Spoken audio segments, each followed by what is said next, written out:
3นะครับบ้านพักของเราเดี๋ยวเราจะไปเดินดูทะเลนะครับตอนเช้าในเมืองทะเลครับบรรยากาศตอนเช้านะรับแล้ว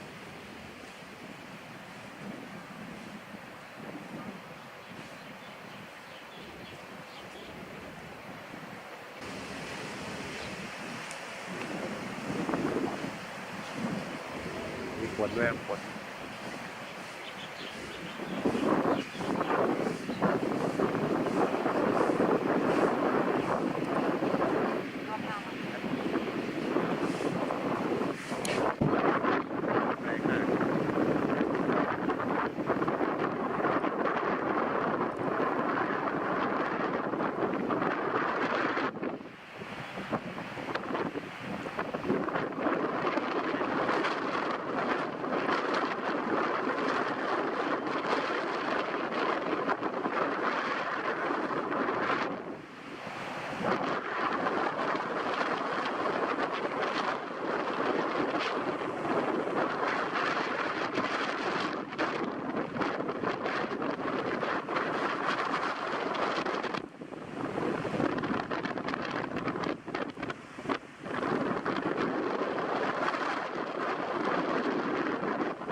นี่ก็จะเป็นบ้านพักนะครับใครสนใจมาพักได้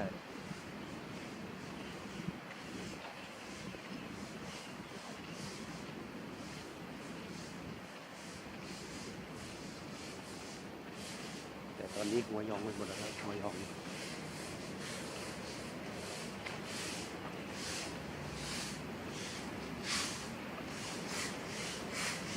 เป็นนี้ก็โอเคครับสวย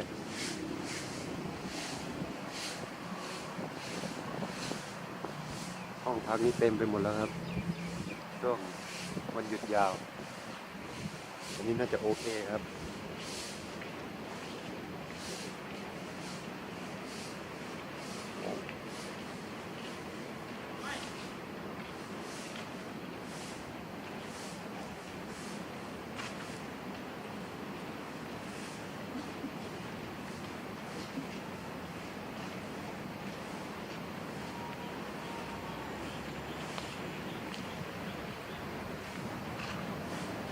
ลมแรงมาก